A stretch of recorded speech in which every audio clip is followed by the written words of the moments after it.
Hello, I'm here, top of Churches on this busy Monday afternoon. There's a lady busking in front of me. I think she's going to finish now because my mate, the violinist, has just turned up. So enjoy. Like I've said before, do you think the politicians I rightfully criticise, Ian Byrne, West Derby MP, Refugees Welcome, Dan Carson, MP for Walton, Dan the diversity man, right?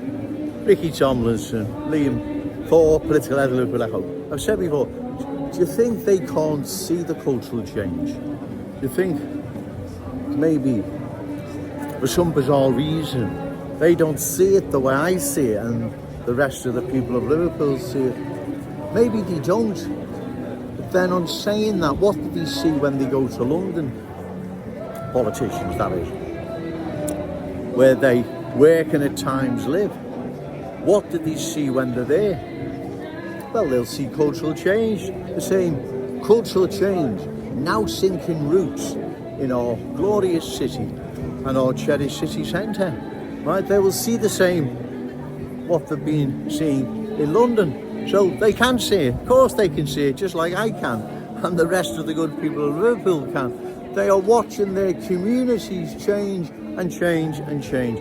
Belmont Road, I'll leave that screenshot again.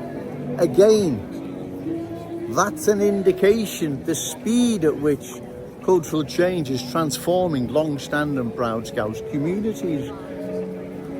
If Belmont Road is a microcosm of cultural change, then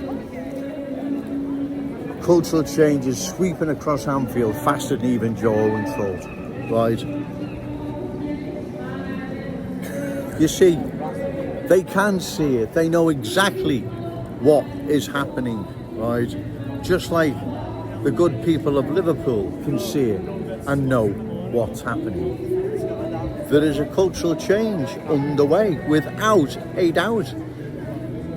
Yet they remain silent. They don't voice any opposition to what is happening. They just remain silent. How long they think they can remain silent for remains to be seen, because as cultural change changes more and more long-standing proud Scouse communities, our cherished city centre, they're going to be faced with the wrath of the good people of Liverpool. I speak to people on a daily basis, and granted, some feel powerless. Well, what can we do, Joe? What can we say? Well, you're not powerless. You have the power. At election time, you vote them out. Find a candidate, reliable, credible, opposed to further cultural change, and you give them your vote. Remember, ladies and gentlemen, you have the power. They don't. You have. So you're not powerless. Remember, you are not powerless. You have the power. You just got to exercise it. Don't feel down. Don't feel despondent. Don't feel that there's nothing you can do about it. If I believe that was the case, I wouldn't be down here on a regular basis or Cherry City Centre. I believe that we can turn this around. We can stop it. You just got to make sure, okay, sir, you just got to find a candidate, like I said, reliable, credible, opposed to further cultural change, and give them your vote. We can stop this. We can stop it, and we can save our city's heritage, its future, the Scouse legacy, rightfully our children and grandchildren and all those amazing Scouses yet to be born. We can save it right for them. Other communities across the country weren't so fortunate. And like I've said before, we have a crystal ball, metaphorically speaking. We know what's on the way, how it unfolds, and the end result, right? We know the end result of this. It's where those reckless politicians work and live at times. London, that's the end result, ladies and gentlemen, right? The end result is where they work and live at times. So don't believe that you're powerless. You're not. You have the power. Remember, you have the power, ladies and gentlemen. You just got to exercise it. Don't feel despondent. Don't feel down, right? Trust me, I never feel down. I believe that we can stop further cultural change, and we can prevent our glorious city, our cherished city centre, going the way other towns and cities went.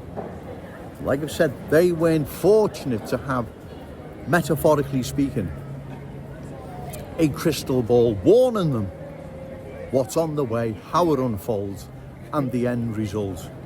We do. We are blessed with that, ladies and gentlemen. Let's take full advantage of it. The writing is on the wall.